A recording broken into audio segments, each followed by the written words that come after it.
네, 안녕하세요. 네, 오늘은 내 삶의 기록 운동 관련해서 새로운 또 우리 그 인터뷰이를 모셨는데요. 우리 이채은 선생님이십니다. 그래서 우리 이채은님은 청년 유니온이라는 또 청년 노동단체에서도 활동을 하셨고, 지금은 또 한국 비정규노동센터라는 곳에서 여러 가지 청년 관련한 이런 고민들을 많이 하고 계시는 우리 여성 활동가 분이신데요. 오늘 말씀 나눠주시러 오셔서 너무 감사드리고, 또 우리 내 삶의 기록 운동을 시청하고 계시는 여러분들께도 많은 도움이 될 거라고 생각을 합니다. 자, 우선 이채은 선생님 안녕하세요. 네. 안녕하세요. 네. 간단히 자기소개 좀 해주실 수 있으실까요? 네, 시청자 여러분 안녕하세요. 저는 지금 한국 비정규 노동센터에서 활동하고 있는 이채은입니다. 많은 분들이 이제 말씀하시는 MZ 세대에 이제 언저리에 속해 있고요. 지금 이제 한국 비정규 노동센터라는 노동단체에서 정책 담당하면서 활동하고 있습니다. 네, 반갑습니다. 네, 반갑습니다. 예전에 청년 유니온 위원장으로 이렇게 활동을 한 걸로 이제 알고 있고, 저도 그때 인연이 돼서 뵀었는데요. 우선 청년 유니온은 어떤 곳인가요? 청년 유니온은 노동조합이에요. 그러니까 일반적인 노동단체가 아니라 노동조합이고요. 근데 이제 우리나라에서는 최초로 어떤 직장 내에 있는 노동조합이 아니라 세대, 그러니까 일을 하지 않아도, 직장을 가지지 않아도 누구나 나이가 되면 가입할 수 있는 노동조합입니다. 그래서 언제부터 언제까지, 몇 살부터 몇 살까지 청년이냐 이런 것들 많이 물어보시는데, 이제 청년 유니온에서 가입할 수 있는 이제 나이는 만 15세부터 39세? 저희 지금 만 39세는 맞는데 15세부터일 거예요, 아마. 네, 그래서 15세부터 39세까지 이제 가입을 할 수가 있고요. 지금 지역에서도 활동을 하고 있고, 서울에서도 이제 보통은 최근에는 프리랜서 관련해서 사업을 열심히 하는 것으로 알고 있습니다. 네, 청년 유니온이라는 곳은 특정한 회사를 기반하고 있지 않고, 네. 청년이면은 누구나 가입해서 같이 정책적인 의견을 나누거나, 이분들의 또 고충이나 이런 것들도 많이 대변을 하거나 그런 단체 노동조합이네요. 네, 맞습니다. 언제부터 그런 활동을 하신 거세요? 저는 위원장 하기 전에 2년 전부터 활동을 했었고요. 몇 년도일까요, 그게? 2018년도, 네. 2019년, 8년, 네, 이제 활동을 좀 더 열심히 했던 거 2019년이라고 보시면 될 것 같습니다. 그럼 그때 이렇게 대학을 졸업하시고? 네, 대학 졸업하고 한 1, 2년 일을 하면서 활동을 했었어요. 그래서 퇴근하면 이제 청년 유니온 사무실 가서 이제 회의도 하고, 그때는 제가 팟캐스트 진행을 했었거든요. 그래서 끝나고 가서 이제 팟캐스트 찍고 나중에는 편집도 제가 하고 뭐에 대한 팟캐스트였나요? 이제 노가리라고 해서 노력 말고 노조가 필요한 우리라고 하는 이제 노가리 팟캐스트였고, 이제 청년들, 이제 저희 노동조합, 그러니까 조합원들 지금 이런 자리처럼 이제 섭외를 해서 패널로 인터뷰하는, 이제 어떤 일 하고 청년 유니온이 어떤 활동했으면 좋겠는지 이런 것들 물어보는 이제 팟캐스트 진행했었고, 제가 섭외랑 기획이랑 그다음에 나중에는 편집까지, 진행까지 또 했었습니다. 네. 그러면 그렇게 이 청년 유니온과 같은 청년 운동에 대해서 졸업을 하고 거의 이제 업을 삼아서 하신 건데, 그렇게까지 한 특별한 계기라든지 이런 게 있으신가요? 제가 대학교 졸업하기 전부터 비영리 단체에서 일을 해야겠다는 생각을 바로 했었어요. 고등학교 3학년 때는 이제 제가 그때 사회적 기업에 눈을 떠가지고, 그래서 내가 어떤 일을 하던 간에 내 꿈은 이 사회에 긍정적인 영향을 주는 사람이 되고 싶다라는 생각을 했었고, 그래서 그 중에 이제 꿈에 대해서 활동을 하는 모티브 하우스라는 데서도 이제 활동을 좀 했었고요. 그러다가 이제 제가 한국 대학생 불교연합회라는 불교 대학생 단체에서 활동을 했었는데 거기서 이제 뭐 집행부도 하고 회장도 하고 이제 졸업하면 여기서 이제 간사를 해야겠다 하면서 꼭 이제 불교계뿐만 아니더라도 이렇게 비영리 단체에서 앞으로 나는 일을 해야겠다라는 마음을 먹었습니다. 그때 대학 전부터. 네, 졸업하기 전부터. 그렇군요. 그러면은 여러 이 해 동안 청년 단체 청년 운동을 하셨으니까 우리 청년 관련된 정책에 좀 가장 큰 문제점이라고 하는 게 뭐가 있을까요? 우리나라로 봤을 때. 청년이 아닌 사람이 청년 정책을 세우는 게 가장 모순되지 않을까라는 생각을 최근에 많이, 그래도 예전보다는 그러니까 청년 당사자들이 세우는 정책들이 좀 많아지기는 했는데 그래도 당사자가 아닌 사람들이 정책을 세우다 보면 어쨌든 현실에 맞지 않는 정책을 세우다 보니까 그런 것들이 좀 현실에 좀 적용되기가 어렵지 않나라는 생각을 좀 하고 있습니다. 네. 그러면 그 청년 유니언이나 또는 뭐 이런 청년 여러 가지 이제 정책을 수립할 때 가장 좀 이런 청년 정책이 필요하다. 그런데 지금 우리가 이런 청년 정책이 좀 없다. 그렇게 뭐 보실 만한 게 뭐가 있을까요?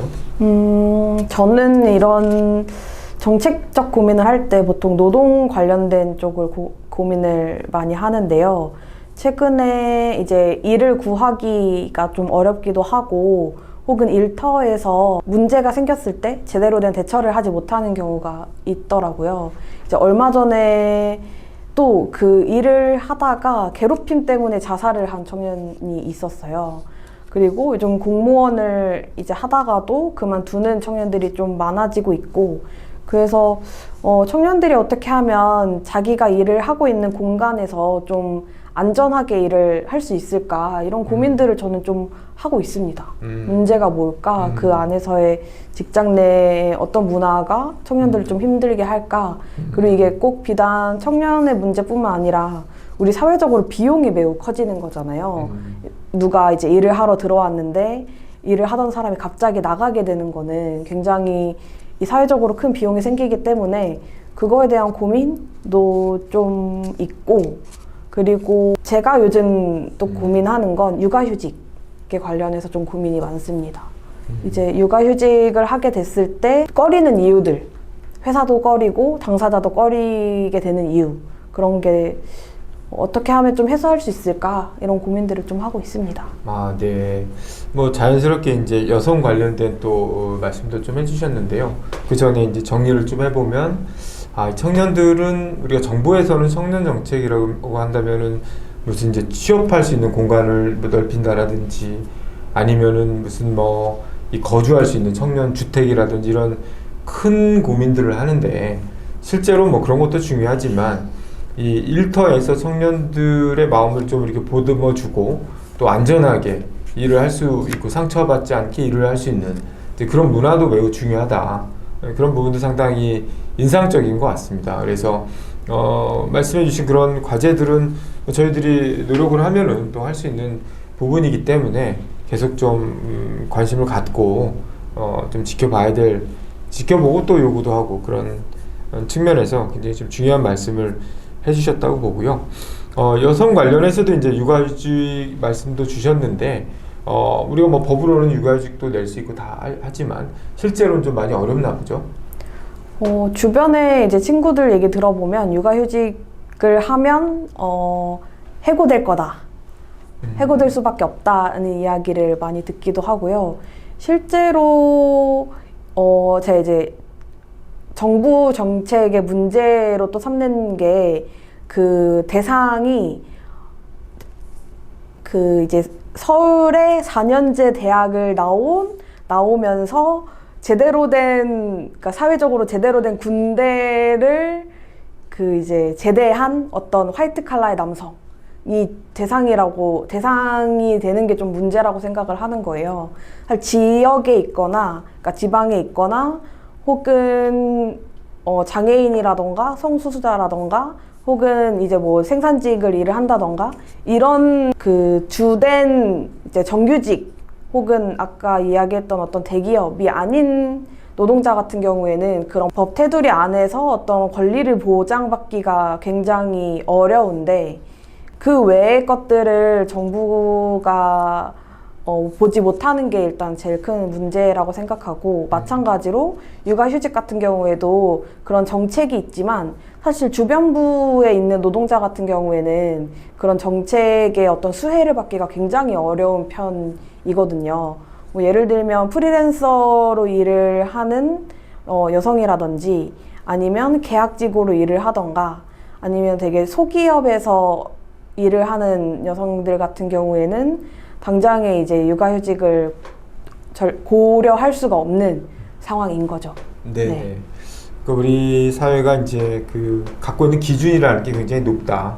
서울에서 뭐 태어나서 서울에 있는 학교를 나와서 특히 남성의 군대를 다녀온 뭐 이런 사람들이 이제 기준으로 보고 나머지를 이제 다르게 본다 그러면 상당히 좀 그 소외되는 청년들이 많을 거다라는 말씀이신 것 같고요. 또 육아휴직의 문제에 있어서도 우리나라의 이제 대기업의 수는 사실은 퍼센테이지로 보면 0.1%밖에 안 되거든요. 그러니까 99%는 중소기업인데 특히 이제 작은 기업에 있는 분들은 더더욱이나 육아휴직 같은 걸 가기가 어려울 거다. 그런 면에서 여러 가지 이제 변화들이 필요하다라는 말씀해 주신 것 같습니다. 그 본인은 어떠세요? 본인은 이제 여성이면서 이런 뭐 시민사회단체 또는 뭐 노동조합에서도 활동을 하셨는데 여성이기 때문에 어떤 피해를 보거나 뭐 이런 일은 없으신가요? 피해라기보다는 어떤 사실 장벽 같은 게 있다고는 좀 느껴져요. 예를 들면 이제 저도 어쨌든 뭐 위원장이라든지 회장이라든지 나름대로 이 어떤 지위가 있는 상황에서 행사를 참여함에도 불구하고 나이도 어리고 특히 여성이다 보니까 어떤 행사에서 굉장히 주변에 있다던가 혹은 너무 많은 주목을 받게 되는 거죠. 사실 너무 많은 주목을 받는 것도 사실 부담스러운 상황이 되는 건데, 이게 여성이고 어리니까 뭐 가운데에서 뭐 사진 찍어야지 혹은 먼저 발언을 해야지 이런 식의 제한이 사실은 오히려 더 불편하거든요. 네, 그런 것들이 좀 걸리는 것들이 있었고, 그리고 어떤 행사를 가면 여성은 저밖에 없거나 20, 30대는 저밖에 없거나 그런 상황들 보면서 이런 정도의 지위를 갖고 있지 않으면 나 같은 정체성의 사람은 이런 자리에서 목소리를 내기가 참 어렵겠구나, 이런 생각이 오히려 되게 많이 들고 있습니다. 네. 그래서 뭐 너무 적다 보니까 이제 과도한 관심을 보이기도 네. 하고 또 너무 적은 이런 기회들 그런 것들이 문제다, 그런 말씀 뭐 상당히 많이 공감이 좀 됩니다. 그 지금 일하시는 곳은 그 한국 비정규 노동센터이죠? 네, 여기는 네, 맞습니다. 뭐 하는 데인가요? 저희 이제 비정규 센터는 2000년도에, 그러니까 그 전에 좀 심각해진 비정규 노동자들의 문제를 해결하기 위해서 이제 2000년도에 이제 설립이 됐고, 지금 그러니까 이제 20년이 넘은 조직인데요. 계속 이야기해왔던 우리 사회에서 소외받는 노동자들을 대변하고 같이 연대하고, 그 다음에 조직화를 좀 지원을 해주고, 그리고 최근에 좀 주력하고 있는 것들은 지역에 있는 노동자들의 어떤 실태 혹은 그 취약계층, 취약 노동자들을 연구하고 그들을 위한 정책이 뭐가 있을까를 고민하는 사업들을 하고 있습니다. 여기도 비정부 민간 단체인 건가요? 네, 비정부 민간 단체고요. 대부분 이제 어디서 수입을 얻냐라고 했을 때 사실 그러니까 사업 보조금 말고는 사업 보조금 말고는 정부에서 지원받고 있는 거는 이제 거의 없고, 대부분 저희가 연구를 하면서 얻게 되는 수익과 그 다음에 저희 회원분들의 소중한 회비로 저희 센터를 꾸려 나가고 있습니다. 네. 그럼 뭐 이 비정규 이런 그 노동센터처럼 비정규 관련된 뭐 일을 하게 된 뭐 특별한 계기가 좀 있으신 건가요? 청년 유니온 위원장 끝나고 나서 앞으로 어떤 활동을 해야 될지에 대한 고민이 좀 많았어요. 사실은 청년 유니온이 그 정체성에 청년도 있고, 그리고 노동자, 어떤 노동 운동에 대한 정체성도 있고, 그리고 사실 제 스스로 어떤 여성 노동자로서의, 여성 활동가로서의 또 정체성이 있다 보니까 이 세 가지 갈래에서 어떤 활동을 할까 이런 고민을 좀 했었고, 그런데 활동하는 선배들을 보면서 아, 나는 노동운동을 해야겠다. 이게 좀 더 우리 사회를 변화시키는데 좀 더 영향이 크겠다라는 생각이 들어서 그때 이제 노동운동을 하기로 결심을 했고, 그때 마침 비정규센터가 사람을 구하고 있었고요. 그리고 제가 하고 싶었던 영역이 이제 정책 쪽이었는데 또 마침 정책 파트에 이제 활동가를 구하고 있어서, 그래서 비정규센터랑 원래 청년 유니온도 그 관계가 꽤 깊은 편이었어요. 그 전부터 같이 이제 회의 연대체를 또 꾸려서 활동하기도 하고, 경사노위 이제 들어가면서 굉장히 깊은 관계를 또 맺기도 했었고, 그러다 보니 비정규센터가 어떤 일을 하고 있는지 알기 때문에 여기서 활동하는 게 내 어떤 비전과 앞으로 하고자 하는 바에 좀 맞겠다라는 생각이 들어서 비정규센터에서 활동하기로 했고 활동하게 됐습니다. 네. 아니, 이렇게 비정규센터라든지, 청년 단체라든지, 청년 유니온이라든지, 이런 곳에서 활동하는 청년들이 많이 있는 편인가요? 어떤가요? 저는 그래도 청년들을 많이 찾아다니는 편이어서요.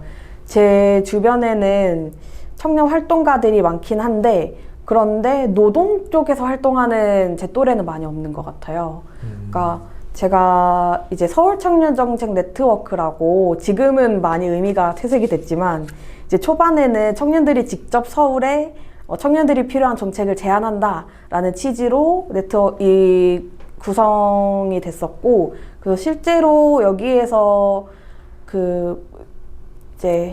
그때 청년 정책이 제안이 돼서 이제 실행됐던 것들도 있었는데, 거기서 만난 친구들로 지금 청년 활동가들을 많이 만나고 있고, 그런데 대부분은 인권이나 여성단체 혹은 기후단체에서 많이 활동을 하는 편이고요. 노동 쪽에서 활동하는 친구들은 대부분 청년 유니온에서 알고 있는 친구들이 거의 대다수라고 보시면 됩니다. 네. 아니, 그런데 이렇게 시민사회단체 활동을 하거나 이러면 가족들이 걱정하고 그러지는 않나요? 이렇게 아직 미혼이신 걸로 아는데 왜 결혼 안 하냐, 아니면 야, 좋은 직장을 가져야 되지 않겠냐, 이런 얘기는 안 하시나요? 어떠세요? 저희 어머니께서는 제가 학창 시절부터 어디 무슨 일을 하던 거기에 짱이 되라는 말씀을 많이 하셨어요.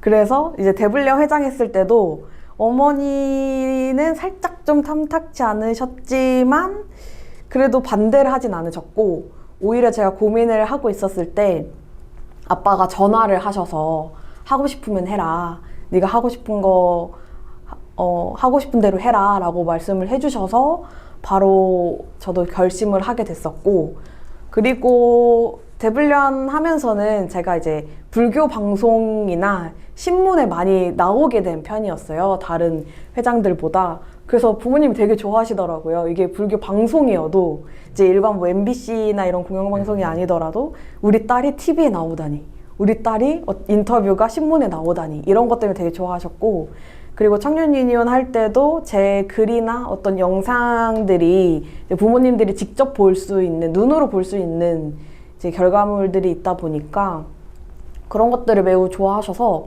사실 걱정을 하진 않으셨고, 제가 이제 청년 유니온에서 만든 책이 있어요. 저희 이제 10년 동안의 역사를 담은 책이 있는데, 그걸 이제 드렸을 때 이게 뭐가 있냐 하면서 안 보시다가 나중에는 이제 경조사 있을 때 우리 딸이 말이야 청년 유니온 위원장이야 하면서 친척들 불러다가 인사시키고 그러셨거든요. 그런 거 보면서 그래도 부모님께서 나를 자랑스러워 하시구나, 이런 생각이 있어서 걱정을 하진 않았고, 사실 결혼 얘기는 한 번도 하신 적이 없어요. 오히려 제가 한 26살인가 27살 때쯤 아빠가 거래처에 아는 사람 소개시켜 줄까 했는데 아유 뭐 그런 걸 소개시켜 주고 그래 딱 한마디 한 이후로 한 번도 그런 얘기를 한 적이 없으세요. 그래서 부모님께서는 제가 뭐 혼자서 여태까지 잘 해왔으니까 앞으로도 그럴 거라는 나름대로 믿음을 가지고 있는 걸 또 저한테 또 제가 또 느끼게 해주셔서 저도 나름대로 편하게 활동을 하고 있습니다. 네. 뭐 또 비슷한 질문인데요. 그러니까 우리 사회가 이제 그 갈등이 상당히 심화되고 있다. 이런 얘기를 많이 합니다. 그래서 특히 뭐 남성과 여성의 갈등, 또 방금 뭐 청년 문화도 말씀하셨지만 직장에서의 문화도 말씀하셨지만 약간 뭐 이 중고령자들하고 청년 세대 간의 일자리를 둘러싼 뭐 갈등이라든지 아니면 뭐 최근에 이제 대기업에서는 이 신입사원들이 성과급 주는 것도 왜 똑같이 줘야지 그 연차를 구분해서 주느냐 그 기준이 뭐냐 뭐 이런 이제 지적들도 있는데요. 이러한 어떤 갈등들을 어떻게 좀 해결을 할 수가 있을까요? 남녀 갈등 또는 장년과 청년 간의 갈등 이런 갈등들이 이제 심화되고 있어서 한번 뭐 질문을 드려봅니다. 네. 이게 활동가로서의 생각이 있고요. 그리고 종교인으로서의 생각이 이제 같이 있는데 사실 활동가로서는 우리 사회의 혐오와 차별이 없어져야 된다고 생각을 하고 있어요. 그래서 나를 무시한 것 같은 생각이 들어서 느낌이 들어서 뭐 사례를 때린다든지 뭐 살해를 한다든지 이런 것들을 사실 극단적인 상황들이 계속 나타나고 있는데 이런 거에 대해서 왜 이런 일이 생겨났는지에 대한 고민이 일단 좀 필요할 것 같고요. 그리고 사실 이게 어떤 연차에 따른 뭐 성과급이나 그리고 이제 또 뭐가 있을까요? 어쨌든 지금 사람들이 많이 말하고 있는 이제 직장에서의 차별은 사실 이게 맥락을 파악하는 게 좀 필요한데 이 맥락을 알지 않고 이 당시에만 초점이 맞춰져서 내가 차별을 당하고 있다라고 생각하는 것들이 좀 사실 저는 이제 차별은 차별일 수 있지만 이게 시정되어야 하는 건지 아닌 건지는 제대로 따져봐야 된다고 생각을 하거든요. 이게 시정이 돼야 할 건가 안 돼야 될 건가는 봐야 되는 거예요. 그래서 예를 들면 육아휴직인 사람한테 뭔가 더 혜택이 되면 이게 차별이라고 느낄 수는 있지만 그래서 이게 시정되어야 할 차별인가는 또 다른 문제인 거죠. 근데 그거는 생각하지 않고 차별이기 때문에 이건 반드시 바뀌어야 해. 이거는 내가 부당한 대우를 받는 거야 라고 생각하는 거는 사실 잘못된 생각인 거죠. 이게 차별이 혐오가 되고 폭력이 되는 건 당연히 없어져야 하는데 이게 나와 다른 대우를 받는다고 해서 그걸 차별이라 생각하고 시정되어야 된다고 생각하는 건 구분돼서 생각돼야 된다고 구분돼서 이제 인식이 되어야 된다고 생각을 하는 거죠. 네. 뭐 중요한 말씀이신 것 같아요. 그래서 많은 사람들이 이제 자기의 권리만을 주장을 하잖아요. 그래서 이유 있는 차별인지 아니면 실제로 그 이유 없는 차별인지 아니면 이유가 있는 차등인지에 대해서 좀 구분이 좀 있어야 되는데 이제 막연히 이제 다른 사람에 비해서 상대적으로 덜 받거나 덜 기회가 왔다고 해서 차별로만 주장하는 것은 맥락을 좀 따져보고 상황을 좀 살펴봐야 된다. 그런 말씀이신 것 같습니다. 네, 역시 이제 중요한 부분이라는 생각이 들고요. 요새는 또 그 데이트 폭력도 상당히 좀 사회적으로 문제가 되는 것 같아요. 그러니까 여성들 사이에서는 뭐 그런 논의들이 좀 많이 실제로 되는 편인가요? 어떠세요? 친구분들 만나거나 이러면? 제 주변 친구들끼리는 많이 얘기하고요. 그래서 사실 저는 저출생의 문제도 데이트 폭력이 어느 정도 한몫한다고 생각해요. 왜냐면 무서워서 연애를 안 하려고 하거든요. 새로운 사람을 만나게 됐을 때 이 사람이 안전한 사람인지 아닌지를 판단하기가 굉장히 어렵고, 그러다 보면 요즘에는 나 혼자서도 잘 살 수 있는데 굳이 사람을 만나야 되나? 라는 생각을 하게 마련이거든요. 그리고 이 데이트 폭력이 사실 그 면식범, 그러니까 많이 아는 사람인 거잖아요.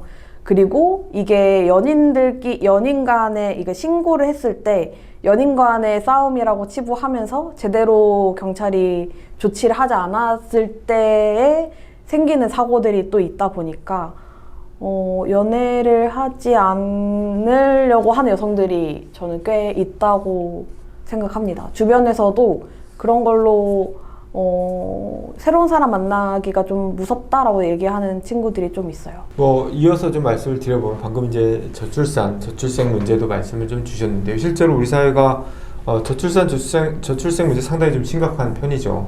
그래서 급격하게 인구가 줄고 있고 줄어들 것이고 또 인구 고령화도 예상이 되는데, 저출생 문제의 원인이 뭐라고 생각을 하세요? 아무래도 이제 여성이 이 출산의 주체이기 때문에 고민들이 좀 많이 있을 것 같은데 좀 어떻게 보시는지요? 저는 일단 그 애 키우기가 너무 돈이 많이 든다라는 얘기는 굉장히 사회에서 많이 나오고 있으니까 이걸 좀 빼놓고 얘기하면 노동시장에서 가임기 여성에 대한 차별이 하나 있을 것 같고, 그리고 여성과 남성의 차별이 아직도 이 사회에 만연하다. 그리고 그 아까 얘기했던 것처럼 여성이 남성을 만나는 것이 안전하지 못하다는 생각 때문에 굳이 연애를 하지 않으려고 한다. 그러니까 이제 결혼으로 이어지지 않는 거죠. 그러다 보니 사실 아까 육아휴직도 제가 많이 앞에서 말씀드렸지만 내 커리어를 포기하고 아이를 낳을 정도의 다짐을 하기가 굉장히 어렵고, 그리고 요즘에는 남편들도 너 혼자 벌어서 아이를 같이 키울 수 있겠어? 라고 장담하기가 어려운 거죠. 그러다 보면 서로 합의가 안 되기도 하고, 그래서 또 안 낳기도 하는 것 같고요. 네. 그러니까 결국에는 노동시장의 문제가 상당히 좀 네. 중요함을 말씀을 해주시는 거네요. 그러니까 기회가 공정하기 때문에 노동시장에서 남아있기 위해서는 또 아이를 좀 포기하는 경우도 있고, 또 이런 데이트 폭력처럼 여성에 대한 과도한 혐오라든지 이런 것들이 또 결혼을 좀 주저하게 만드는, 그리고 능력 있으면 내가 혼자 살지 뭐 왜 굳이 의존해서 사느냐, 이런 인식이 더 늘어날 수도 있고요. 또 실제로 결혼을 했다 할지라도 이 외벌이로는 아이를 키우기가 좀 어려운 그런 경제적인 상황들도 여전히 좀 남아있다, 그런 말씀이신 것 같습니다. 네, 오늘 제가 뭐 여러 가지 그냥 준비도 안 된 질문들을 막 계속 해가지고 좀 당황스럽게 해드려서 죄송한데요. 뭐 거의 마지막 이제 질문이 될 것 같은데요. 사실은 뭐 우리 대학을 졸업하시고 거의 그래도 뭐 한 10년 가까이, 지금 10년까지는 네, 아니지만 네, 이렇게 여러 활동들을 해오셨는데, 뭐 글쎄요, 인생에 어떤 뭐 목표가 있다 그러면 어떤 목표가 있고, 또 뭐 좀 어떤 희망이라든지 뭐 이런 과제들, 그런 게 본인한테 있다 그러면 어떤 게 좀 있으실까요? 저는 이게 또 두 가지가 있는데요. 하나는 또 종교인으로서의 제가 있고요. 그 다음에 또 제 어떤 사회적인 자아로서의 이 목표가 있는데, 사회적인 자아로서의 목표는 제가 이제 고등학교 때 아까 말씀드렸던 고등학교 때 세운 목표였는데, 어떤 일을 하던 이 사회에 긍정적인 영향을 주는 사람이 되자, 내가 잘하는 것들로. 그러면 이제 여기서 해야 되는 거는 내가 뭘 잘하는지를 아는 게 중요하고, 그다음에 이 사회에 필요한 게 무엇인지를 아는 게 중요하고, 이거를 또 연결하는 것이 좀 중요한데, 아직까지는 내가 뭘 잘하고 그다음에 이 사회에 뭐가 필요한지를 아는 게 좀 지금 해나가는 과정인 것 같아요. 그거를 좀 왔다 갔다 하면서 탐색하는 과정이 있고요. 그 다음에 이 어떤 종교인으로서의 어떤 이 인간이 되고자 하는 목표로는 제 이제 좋아하는 그 스님의 말씀이 중에 이제 수처작주 입처개진이라는 말이 있어요. 그게 언제 어디서나 주인 되는 삶을 살아라 라는 뜻이 있는데, 이 그 독재 이런 게 아니라 주체적인 삶을 이제 내 스스로 주인 되는 삶을 살 수 있도록 좀 마음 공부도 좀 하고 다른 사람들에게 좀 여유도 좀 가지면서 그런 사람이 되고자 하는 훈련도 연습도 고민도 하고 있습니다. 네, 예. 제 목표입니다. 네, 감사합니다. 이제 진짜 마지막이 될 텐데요. 혹시 뭐 우리 뭐 시청하고 계시는 청년들을 위해서 한 말씀 해주시고 마무리를 하는 게 좋을 것 같습니다. 저 죄송한데 청년들이 많이 보시나요? 어떻게 구성이 어떻게 되는지 사실 저는 청년보다도 이제 제 청년보다는 다른 기성세대에게 말을 하는 그런 질문을 되게 많이 받았어서, 그래서 청년에 대해서 얘기하는 게 되게 신박해가지고 저도 한번 고민해보면 좋을 것 같은데요. 저도 그런 것 같아요. 그러니까 누가 어른이 싫은 말을 하면 사실 좀 짜증도 나고 짜증 나거든요. 그리고 막 저 여기서 그래도 어른이 하는 말이 좋은 말이니까 좀 좋게 들어라 이런 말 별로 하고 싶지도 않고, 왜냐면 저도 그렇지 않으니까 그냥 다만 살면서 누구나 힘든 상황이 있고, 그리고 기댈 곳이 좀 필요하기도 하고, 어쨌든 내 뜻대로 안 되는 일들이 생길 수가 있는데 그런 상황에서 혼자 버티기보다는 주변에 좀 도움을 요청을 하면 좋겠다. 사실 이게 뭐 사회가 되기도 하고, 어쩌다 가끔 지역사회에 정부에서 좋은 프로그램들이 있기도 하거든요. 그런 그런 정부의 또 지원을 좀 도움을 요청을 해보기도 하고, 친구에게 요청을 해보기도 하고, 아니면 사실 스스로가 좀 분리해서 스스로에게 기대는 방법도 또 있을 것 같으니까 너무 혼자 견디지 않고 이 삶을 잘 살아내 갔으면 좋겠습니다. 네. 네, 감사합니다. 오늘 좋은 말씀 너무 감사드리고요. 또 이렇게 내 삶의 기록 운동에 참여해 주셔서 더욱 감사의 말씀드립니다. 하나만 더 말씀드려볼까요? 네, 여기 이제 저랑 또래인 시청자분들이라고 하니까 다른 또래 청년들이 이 채널 많이 볼 수 있게 좋아요와 구독과 알림 설정 부탁드립니다. 중요한 걸 말씀해 주셨습니다. 네, 감사드립니다. 오늘 한국 비정규노동센터의 정책 활동을 하고 계시는 이채은님을 모시고 오늘 말씀드렸습니다. 오늘 참여해 주셔서 감사드리고 여기서 인사드리도록 하겠습니다. 감사합니다. 감사합니다.